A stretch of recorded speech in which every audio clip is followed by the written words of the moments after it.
Welcome to Watch Me Go Broke. Today I'm going to look at one of the hottest releases of 2020. Or maybe not. I think most people are on the fence about it so far. I understand the excitement, but I also understand the criticism on the other side. But hey, anything that gets people talking about watches can't be all bad, can it? I mean, unless you're going to talk about some of the monstrosities that Invicta puts out. You know, like the one with the cage and on it that really doesn't help anybody at all, does it? But anyway, let's awkwardly bend over a table and take a look at the Timex M79 automatic. Okay guys, so as is tradition, on my wrist today is the blue version of the Casio Duro, and this is going to be on a Blue Shark Alpha Sharknado. It looks fantastic on that. I highly recommend Blue Sharknados. They are fantastic, and that blue, look at that. Just absolutely gorgeous. So there is the sought-after kid today. This is the Timex M79 automatic. You've got a 40 millimeter case, a thickness of 14.5 millimeters, a lug-to-lug of 46 millimeters, a lug width of 18 millimeters that tapers down a bit to the clasp. This is going to be the exact same bracelet that you would find on the Timex Q. If you're looking to pick one of these up, do not do it on eBay. Just look at those scalping prices. The people that are doing this are ridiculous to try to sell at these prices, but these are sold ones. And then look at this, for lack of a better term, anus, who put it up at this price. Just ridiculous. You've got a domed acrylic crystal, which is always an interesting touch. It's going to be just about the same one that is on the Timex Q. It is a display case back today, displaying the Miyota 8205 movement. Etched on the back, you've got 18 millimeter lug, automatic movement, a serial number, stainless steel, 50M, water resistant.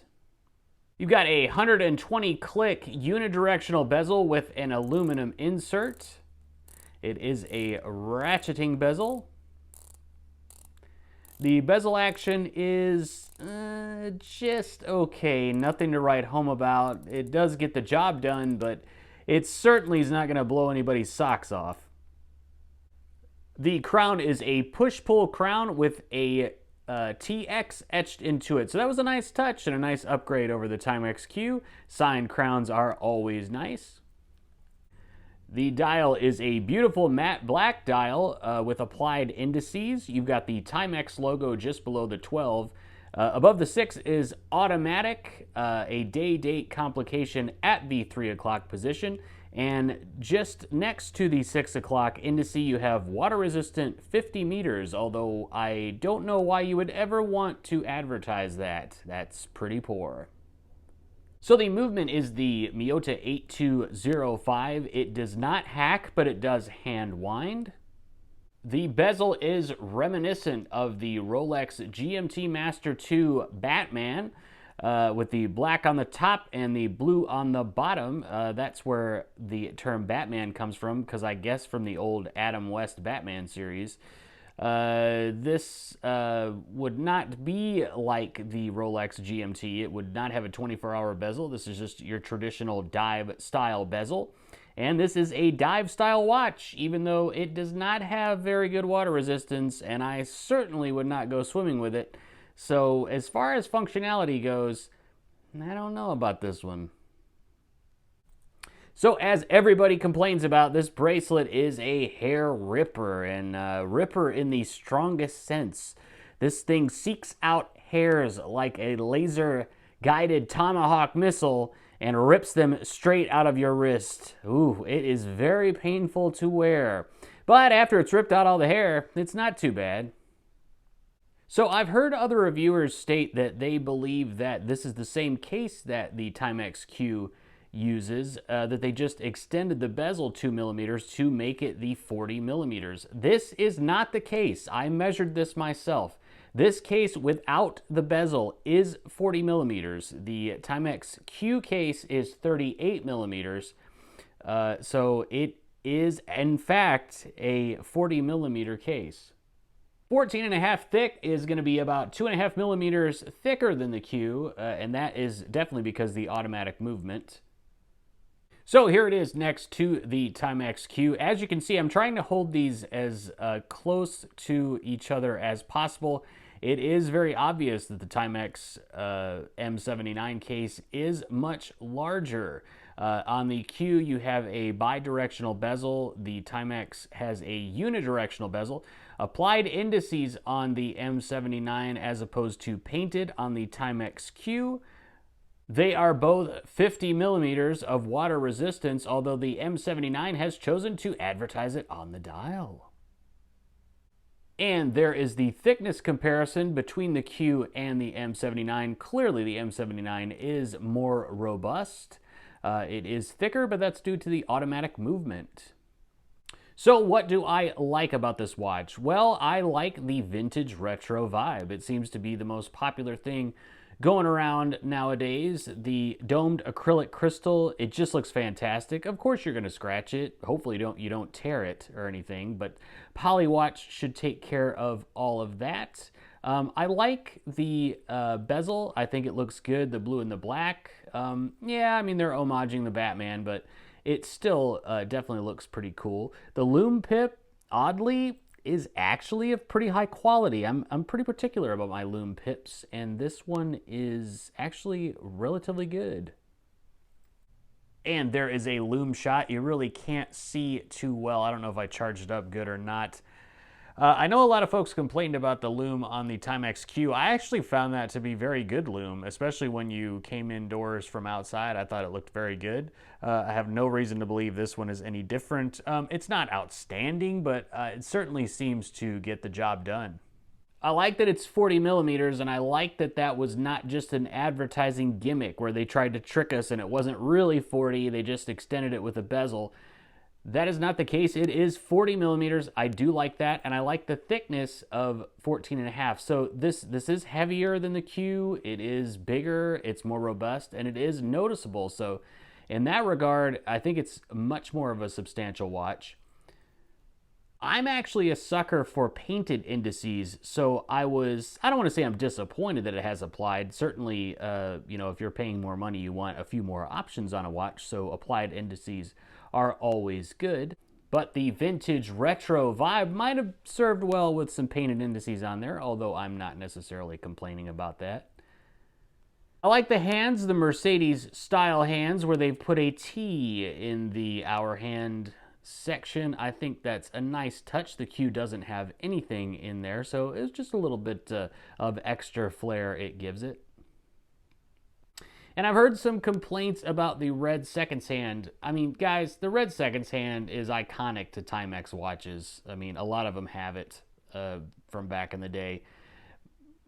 I think it's fine. It doesn't really go with the rest of the watch. No, probably not. But this, being a Miyota 8200 series movement, you can find hands and everything like that all day long. If you would like to mod this watch, you can. So that is a good option on this watch. So here is a quick search on eBay. Lots of different style hands, Mercedes style, snowflake hands. You got the movement on there all day long. The only thing is the color match date wheel. You might have to switch that out with the one you already have. I'm struggling to find a black date wheel and date on these particular movements, but all in all, lots of options for sure. Again, you can find these all day long on eBay for, about $40 or so. So realistically, this watch should be able to last you your entire life. There's no need to service it if the movement ever goes out or goes bad, although I've had some of these particular ones that have run for years and never had a problem, never had to be serviced or anything like that. You just swap out the movement with a new one and you are good to go. But there's a lot of handsets and everything available, even actual Mercedes style hands with the Mercedes logo in the hour that you could switch out. And of course, if you don't like the seconds hand, take it out, slap in a new one. So what do I not like about this watch? Well, Although I like the Miyota 8200 series movements, the early rumors on this watch were that it would have an NH36A movement in it from Seiko, and I was excited about that because I like that movement, and it does hack, of course, which is different than the Miyota. And then when I got this, it was a little bit disappointing that it didn't have that in there, although the 8205 is a great movement. Another thing I don't like is the bezel action, and I will try to get a good shot of this, but watch every time the bezel clicks, it jumps. The whole bezel kind of like, it jumps. So let's see if we can take a look at that here. I don't know if you can see it or not, but it's like, yeah, there you go. See, it's very loose, loose-ish. It's not very loose, but it's looser than it should be, and it basically bounces with every click, and that is very, very disappointing, especially at this price point. You can find watches around this price that just have really, really solid bezel action. This is not going to be one of them. I hope I'm picking it up on camera. Let's see, but it does bounce between clicks, and that is quite disappointing.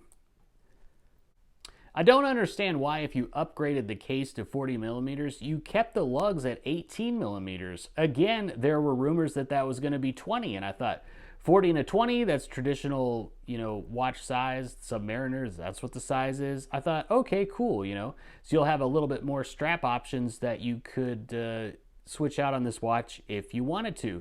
That turned out to not be the case, so that is something that is quite disappointing. And the bracelet itself is disappointing. It's obviously a hair ripper. That doesn't really bother me. I mean, yes, it's uncomfortable, but with this being a dive style watch, it would have been nicer to see a more robust bracelet, especially because this watch is heavier. It's wider, it's thicker. I feel like it needs more of a robust bracelet to be able to, hang on to the head of the watch. I honestly would be a little bit concerned with doing anything, strenuous with this, because it just doesn't seem like it could really hold up to it. Like the Q is more of like, even though it's, a GMT style watch, it's more of a dress watch than it is a tool watch. This being bigger, you have the dive style bezel, it's a tool watch. I would have liked to see a better bracelet for sure. The price is something that I think is not really in line with what you're getting with this watch. $279, that could bring you on the high end an SKX 007 that has 200 meters of water resistance, a movement that is arguably better, much better specs overall, and a crystal that is probably even better than this one. So I think that price point is justifying a pretty substantial coolness factor tax. And there is a coolness factor with this watch. There's no doubt about it. It looks great. It feels great on the wrist. It looks really cool. I think a lot of people will make comments about it when you're wearing it. But it's along the lines of what Seiko did with the new Seiko 5KX, basically, or the new Seiko 5s. It's more fashion than it is function, and that's a little disappointing. Although this being a reissue of something that they had in the 70s, I can forgive it a little bit. And there it is on my 7¼ inch wrist. It wears very, very nicely. No real trouble there. Not too thick. 40 millimeters is a wonderful size. The 18 millimeter lugs on this, you should be able to switch out the bracelet with an 18 millimeter flat end link stainless steel bracelet, should you choose, or an 18 millimeter NATO. I think NATOs would probably work very well with this watch as opposed to the Q. But there you go, and I don't know, kind of still on the fence about it. Here it is in some natural light. It is definitely eye-catching and an attractive watch. I'm still on the fence about it. Let me know what you guys think in the comments. Well, there you go, the Timex M79 automatic. I'm gonna let you decide for yourself this time.